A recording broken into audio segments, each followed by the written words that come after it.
بسم الله الذي لا يضر مع اسمه شيء في الأرض ولا في السماء، هو السميع العليم. السلام عليكم ورحمة الله تعالى وبركاته إخواني. مرحبا بكم في حلقة جديدة على قناة مارو تشيربو كابسات. إذا كنتي كتقلب على السيارات الألمانية بثمن مناسب وكيلومتراج قليل وجهازات يكونوا ممتازين، فأنت في المكان الصحيح. بعد نجاح اللي حققته سلسلة السيارات المرسيدس والطلبات الكثيرة اللي توصلت بها منكم باش نوريكم حتى باقي السيارات الألمانية، قررت اليوم نبدا معكم سلسلة جديدة غادي نتعرفوا فيها على أفضل السيارات التابعة لمجموعة فولكسفاغن جروب. في هذه الحلقة غادي نشوفوا مع بعض السيارات اللي الكوبرا، السيات، سكودا والفولكسفاغن، وهي سيارات معروفة بالجودة والاعتمادية والتكنولوجيا الحديثة، وكثير من الناس كيقلبوا عليها سواء الاستعمال اليومي أو الاستيراد إلى المغرب. غادي نتعرفوا على الثمن الأصلي ديال كل سيارة وهي جديدة، والثمن الحالي في السوق الألماني، وعدد الكيلومتراج وسنة الصنع وقوة المحرك وأهم التجهيزات. وفي الأخير غادي نحسبوا حتى الثمن التقريبي بعد خصم الضريبة الألمانية بالنسبة اللي كيفكر يصدر السيارة إلى المغرب. وكنأكد لكم أن بعض السيارات اللي غادي نشوفوا اليوم صراحة الأثمنة ديالهم غادي تفاجئكم، خصوصا إلا كنتي كتقارنها بالأثمنة الموجودة في المغرب. إذا كنتو مهتم بالسوق الألمانية وكتبغي تبقى مطلع على آخر العروض والأسعار، ما تنساش تدعمنا بالاشتراك في القناة والإعجاب بالفيديو، لأن هذا الدعم هو اللي كيشجعنا نكملوا نجيبوا لكم أفضل السيارات من قلب ألمانيا إن شاء الله. ودابا قبل ما نبداو خليكم معايا وشوفوا شنو غادي تشاهدوا في هذه الحلقة.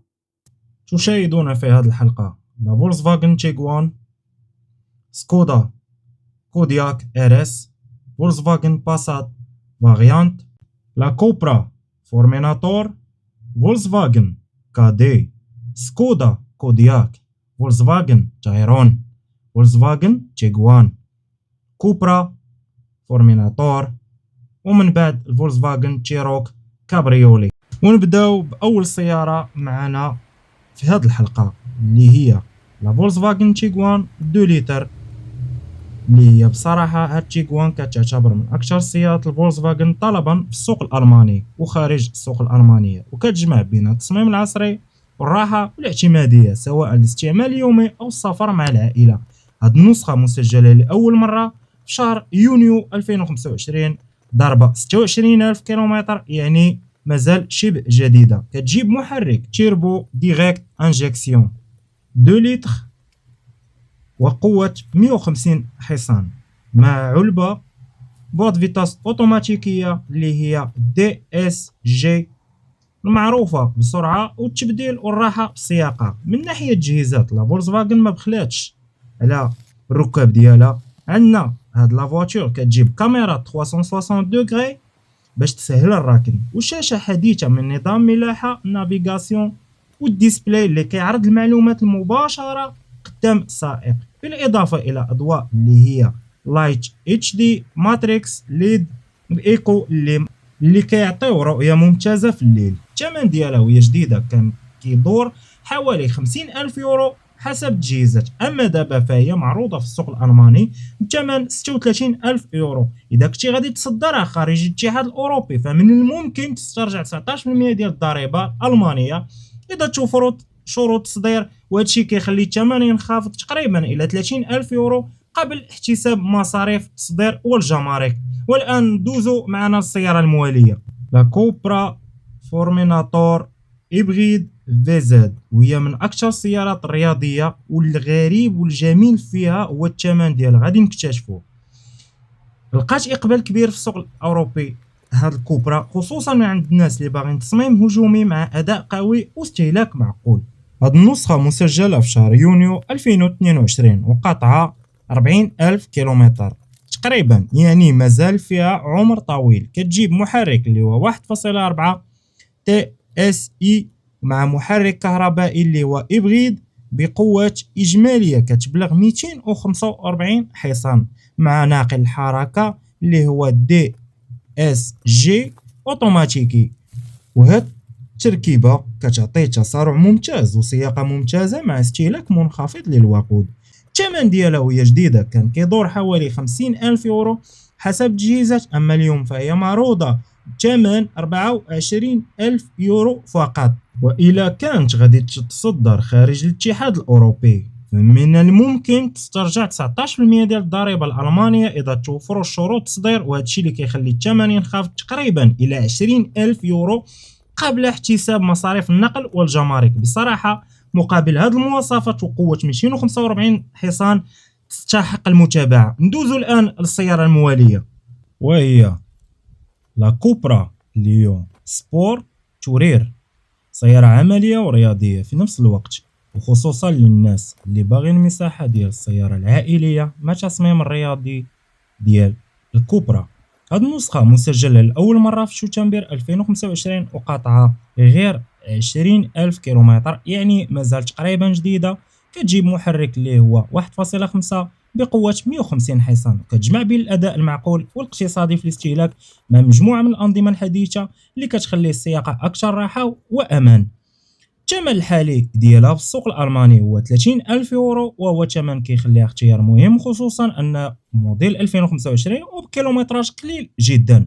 إذا كانت السيارة غادي تصدر خارج الاتحاد الأوروبي مع توفر شروط الاسترجاع الضريبي، فإن خصم 19% من الضريبة الألمانية كيخليها الثمن الحسابي ديالها ينزل تقريبا إلى 25,000 يورو قبل مصاريف النقل وتصدير الجمارك. بالنسبة ليا هاد السيارة مناسبة اللي باغي يجمع بين المساحة والتصميم الرياضي، خصوصا مع عمرها الصغير والكيلومتراج القليل. يلا بينا نكملوا ونشوفوا السيارة اللي من بعدها، اللي هي لا كوبرا ليون سبور تورير.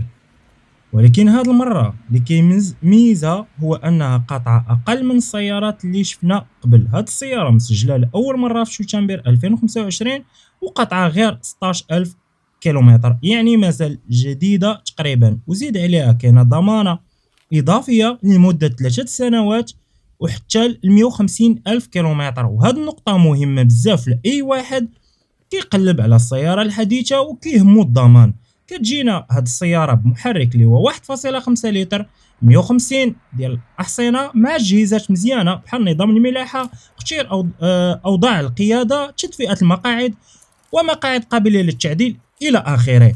الثمن الحالي ديالها هو 30,000 يورو و870 يورو، ومع إمكانية استرجاع 19% من الضريبة الألمانية عند التصريح خارج الاتحاد الأوروبي. إذا توفرت شروط الاسترجاع فالثمن حسابي كينزل تقريبا ل 25,941 يورو قبل مصاريف النقل والتصدير والجمارك. بالمقارنة مع الكوبرا ليون سبور تورير اللي شفنا قبل، هذه أغلى بحوالي 280 يورو فقط، ولكن عندها 4,482 كيلومتر أقل. ندوزو الآن إلى السيارة الموالية، لا كوبرا ليون سبور تورير. كتجينا بمحرك اللي هو 1.5، وهاد المرة بصراحة الثمن هو اللي شد الانتباه ديالي. هاد السيارة مسجلة لأول مرة في يوليوز 2025 وقاطعة 22,000 كيلومتر، وكتجيب محرك اللي هو 1.5 لتر بقوة 150 حصان، يعني اختيار مناسب اللي باغي يجمع بين الاقتصاد والعملية والتصميم الرياضي ديال الكوبرا. من ناحية التجهيزات عندنا نظام الملاحة، اختيار أوضاع القيادة، تدفئة المقاعد إلى آخره.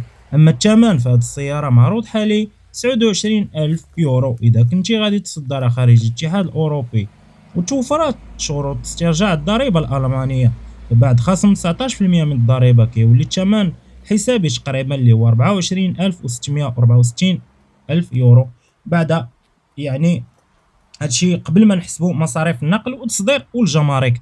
بالمقارنة مع النسخة اللي شفناها قبل، هذه كتتميز يعني خصوصا بالثمن الأقل، ومع ذلك باقي عندها نفس المحرك بقوة 150 حصان وضمانة إضافية.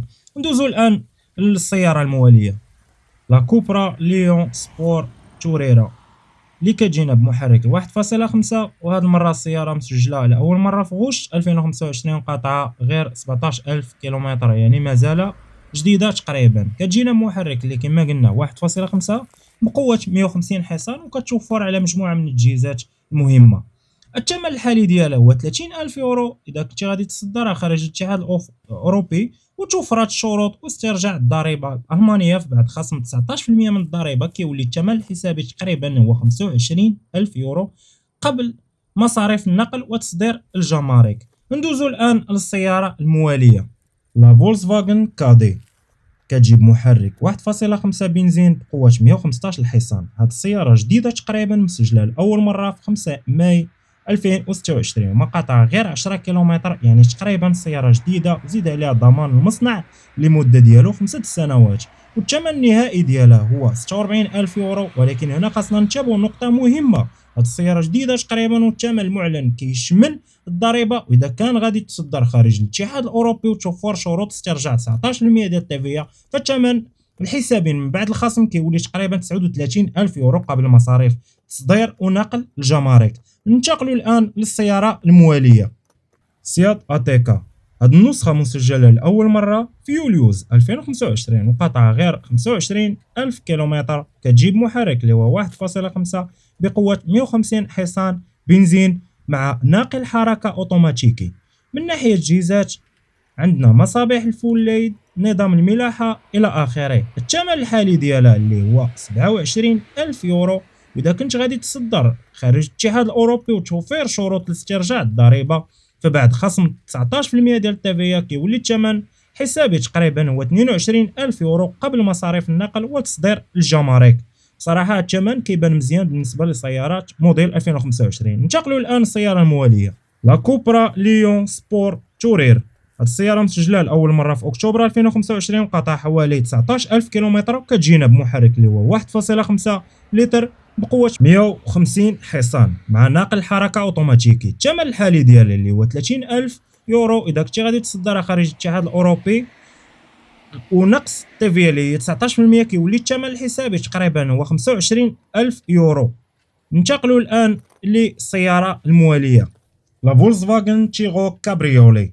هاد النسخه مسجله لاول مره في ماي 2025، قاطعه غير 14,000 كيلومتر. كتجيب محرك اللي هو 1.5 بقوه 150 حصان مع اون بواط فيتاس اوتوماتيك.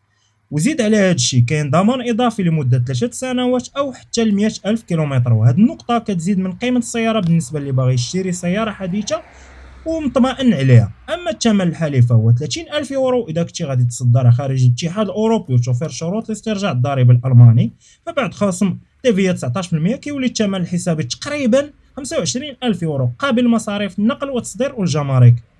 ندوزو الان للسياره المواليه لا كوبرا فورميناتور 2 لتر تيربو ديريكت انجيكسيون. هاد النسخه مسجله لاول مره في اكتوبر 2025، قطعها 26,000 كيلومتر. كتجيب محرك هو 2 لتر ديزل كيعطينا 150 حصان مع ناقل حركه اوتوماتيكي، يعني اختيار مناسب اللي كيدير مسافات طويله وباغي يجمع بين الاقتصاد والاداء. الثمن الحالي ديالها اللي هو 32,000 يورو اذا كنتي غادي تصدرها خارج الاتحاد الاوروبي وتوفر شروط استرجاع الضريبه الالمانيه، فبعد خصم 19% ديال التيفيا كيولي الثمن الحسابي تقريبا هو 27,000 يورو قبل مصاريف النقل وتصدير الجمارك. الصراحه بالنسبه لي سياره بموديل 2025، محرك 2 لتر بقوه 150 حصان يعني وكاميرا 360 دوغري، الثمن كيبان معقول خصوصا اللي كيقلب على الاس يو في ديزل حديث وقاطع اقل من 27,000 كيلومتر. ودابا وصلنا لوحده من اقوى السيارات في هذه الحلقه، وهي الكوبرا ليون سبور تورير. وهذه المره عندنا محرك بنزين قوي كيعطي طابع رياضي واضح. هذه النسخه مسجله لاول مره في يناير 2024، قاطعه غير 18,000 كيلومتر. كتجينا بمحرك اللي هو 2 لتر وقوه ديال 245 حصان، يعني اداء قوي ومناسب اللي باغي سياره عائليه ولكن بروح رياضيه. الثمن الحالي ديالها هو 35,000 يورو اذا كنتي غادي تصدرها خارج الاتحاد الاوروبي، يعني نقصوا التيفيا، فالثمن الحسابي من بعد الخصم كيولي تقريبا هو 29,000 يورو قبل مصاريف النقل وتصدير الجمارك. بصراحه هنا كنهضروا على 245 حصان، محرك اللي هو 2 لتر بنزين اسونس، تجهيزات راقيه بحال الجلد، ماتريكس ليد، ميموار، سقف بانوراميك مع اقل من 19,000 كيلومتر. يعني بالنسبه اللي باغي سبور تورير قويه ومجهزه مزيان، هذه عندها شخصيه مختلفه تماما عن النسخ اللي شفناهم اللي هما 1.5 اللي شفناهم قبل. ولكن من ناحيه الصفقات الثمن من بعد خصم الضريبه كيقرب ل30,000 يورو. بالتالي خاصك تقارن مزيان بينها وبين الخيارات الرياضية الأخرى اللي شفناها في الحلقة قبل ما تاخد القرار. ندوزو الآن للسيارة الموالية، لا كوبرا فورميناتور 2 لتر. كتجينا هاد المرة بصراحة كنهضروا على سيارة شبه جديدة وبأداء قوي، يعني كنهضروا على سيارة طيارة كما كنقولوا. سيارة مسجلة لأول مرة في ماي 2026، قاطعة غير 20,000 كيلومتر، يعني عمليا جديدة. فيها موتور اللي هو 2 لتر وتيولد لينا 333 حصان، مع ناقل حركة أوتوماتيكي ونظام الدفع الرباعي. هاد التركيبة كتخليها من أقوى وأمتع نسخ لا كوبرا. من ناحية التجهيزات، عندنا مقاعد كهربائية بذاكرة الميموار، تدفئة المقاعد، نظام تعليق التكييف، يعني حدث ولا حرج من ناحية التجهيزات. ندوزو للثمن ديالها، فهاد السيارة معروضة ب44,000 يورو. إذا كنتي غادي تصدرها خارج الاتحاد الأوروبي، كما كنقولوا توفير شروط لاسترجاع الضريبة الألمانية من بعد خصم تيفيا اللي هي 19%. الثمن الحسابي تقريبا تيبقى 37,000 يورو قبل مصاريف النقل وتصدير الجمارك، لأن الناس خاصهم تعرف أنه الطوموبيل ملي كتصدر من الألمان للمغرب خاصو يحسب مصاريف ديال النقل ومصاريف ديال الجمارك. ندوزو الآن للسيارة الموالية إن شاء الله، سيات أرونا اس يو في، صغيرة وعملية، مناسبة بزاف للاستعمال اليومي داخل المدينة وحتى للسفر. هاد النسخة مسجلة لأول مرة في يونيوز 2025، قطع حوالي 23 ألف كيلومتر. كتجيب محرك اللي هو 1.5 بقوة 150 حصان مع ناقل حركة أوتوماتيكي، يعني عندها قوة مزيانة. حجم صغير كيخليها سهلة في السياقة والركن. من ناحية التجهيزات عندنا مصابيح الفوليد الى اخره. الثمن الحالي ديالها اللي هو 26,000 يورو. اذا كنتي غادي تصدرها خارج الاتحاد الاوروبي كيبقى الثمن ديالها 22,000 يورو.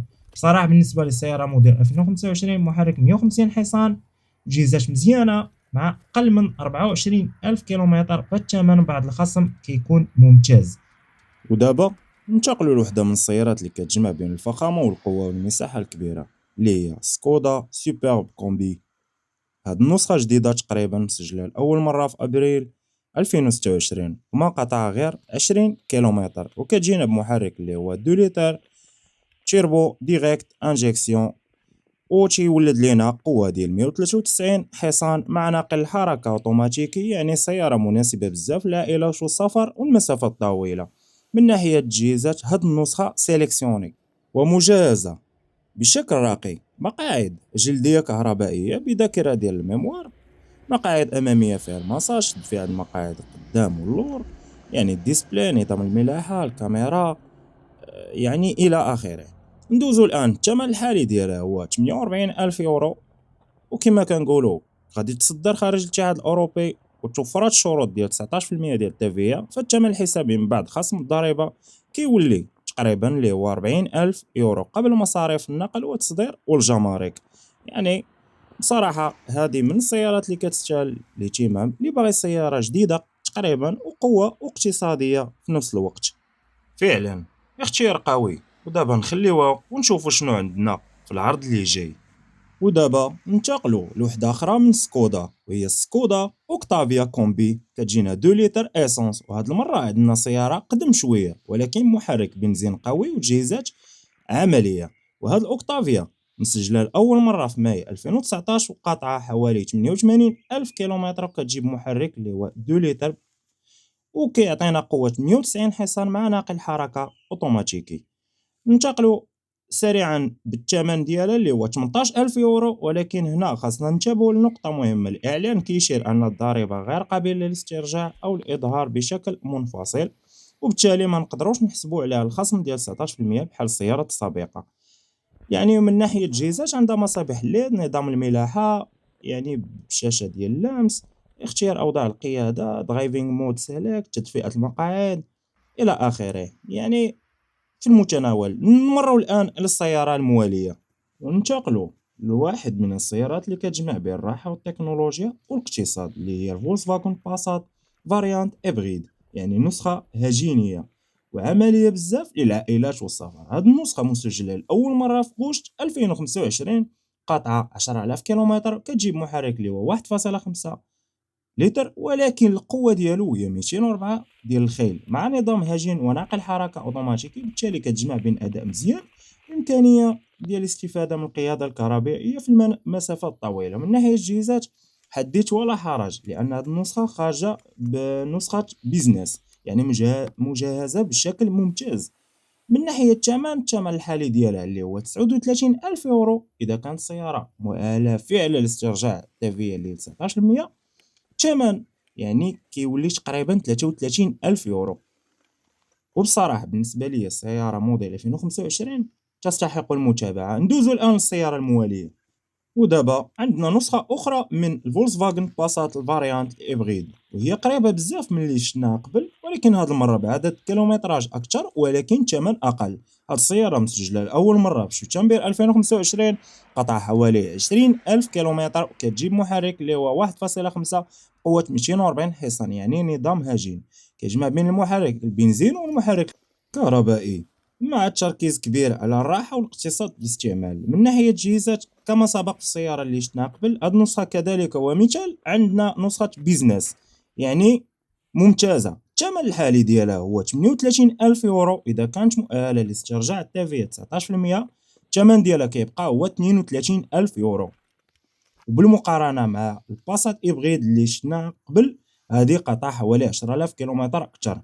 ودابا ننتقلوا لوحده مختلفه شويه على السيارات اللي شفناها قبل، وهي سكودا انياك 60 لوفت، سياره كهربائيه بالكامل ومناسبه اللي باغي يدخل لعالم السيارات الكهربائيه مع الاس يو في، عمليه ومريحه. هذه النسخه مسجله لاول مره في فبراير 2023، قطع حوالي 58 الف كيلومتر، كتعطينا قوه 180 حصان.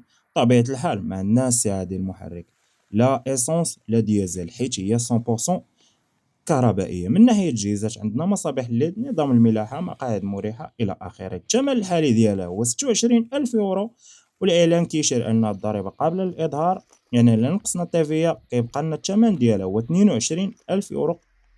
وبالصراحة هذه ممكن تكون صفقة مثيرة للاهتمام اللي باغي الإسوفي كهربائية من سكودا، خصوصا مع تجهيزات مزيانة، ولكن خاصنا ناخدو بعين الاعتبار أنها موديل 2023 وقطعها تقريبا 59,000 كيلومتر، وبالتالي قبل الشراء خاص الواحد يتأكد من حالة البطارية، مدى السير الحقيقي، وتاريخ الصيانة.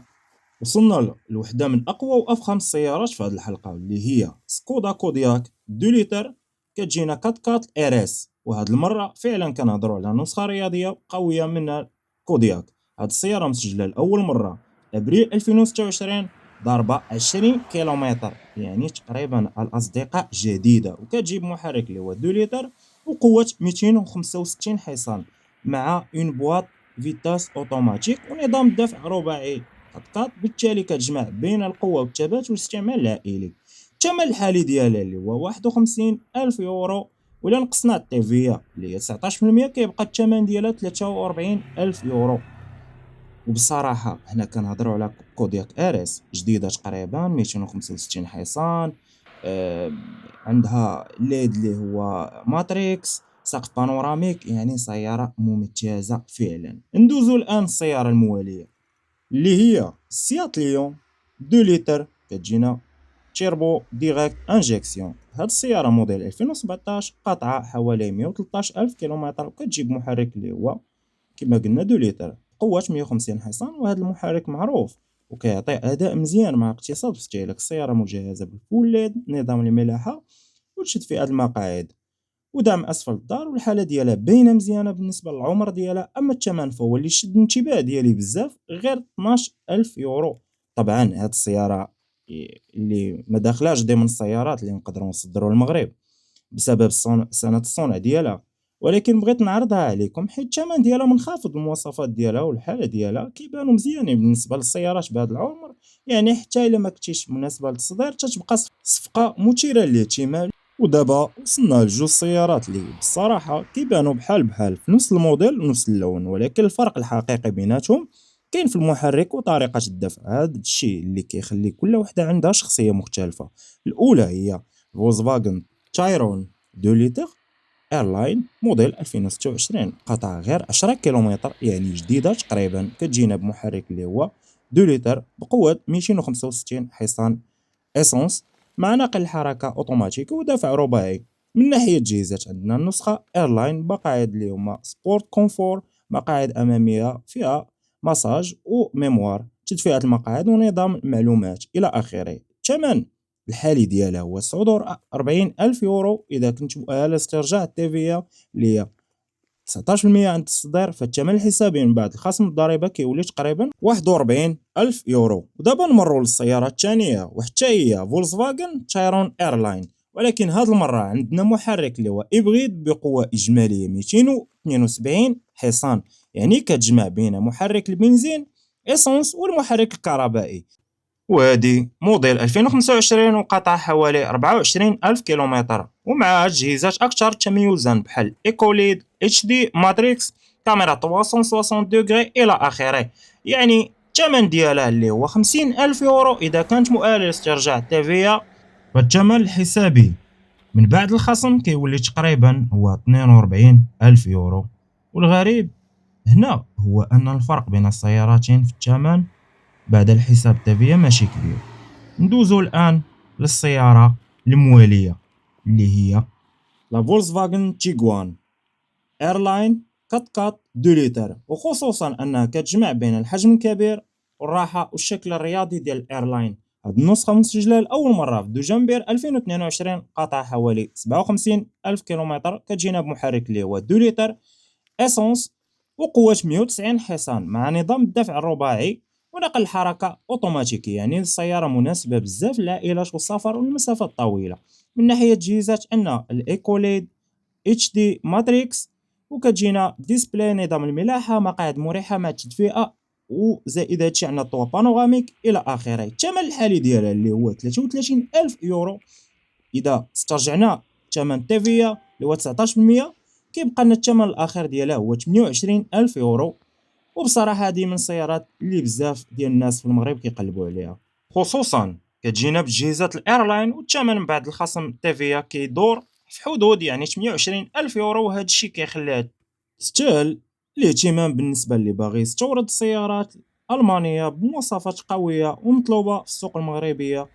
يعني صفقة ممتازة، والنقاء ديال السيارة وزائد الثمن ديالها كيخليها صفقة ممتازة. ندوزو الآن للسيارة الموالية، ودابا ننتقلوا لوحدة أخرى من لا فولكسفاغن تيغوان تي دي 4x إليغونس. وهاد المرة عندنا محرك ديزل قوي بمواصفات راقية، وكتعتبر اختيار مناسب اللي باغي الاس يو في، عملية مريحة للسفر والاستعمال اليومي. هاد السيارة مسجلة لأول مرة في شتنبر 2024، ضاربة 21 ألف كيلومتر، وكتجيب محرك اللي هو 2 لتر تيربو ديريكت انجيكسيون، كيولد لينا 193 حصان مع نظام الدفع الرباعي. الثمن الحالي ديالها هو 41 ألف يورو إذا كنتي مؤهل لاسترجاع التيفيا عند التصريح خارج الاتحاد الأوروبي، فالثمن الحسابي من بعد خصم الضريبة كيولي تقريبا هو 34 ألف يورو. ودابا ننتقلوا لوحدة أخرى من سكودا كودياك، وهي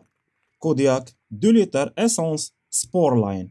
وهاد النسخة كتجمع بين القوة والراحة والطابع الرياضي. وهاد السيارة مسجلة لأول مرة في يونيو 2025، قطع حوالي 26 ألف كيلومتر، كتجيب محرك اللي هو 2 لتر اسونس، كيولد لنا قوة ديال 204 ديال الخيل مع نظام الدفع الرباعي 4x، يعني مناسبة للعائلة وللسفر في نفس الوقت، عندها أداء مزيان. الثمن الحالي ديالها في السوق الألماني هو 44 ألف يورو إذا كانت مؤهلة لاسترجاع التيفيا ل 19%، كيبقى الثمن ديالها هو 37 ألف يورو، يعني صفقة ممتازة وجيدة.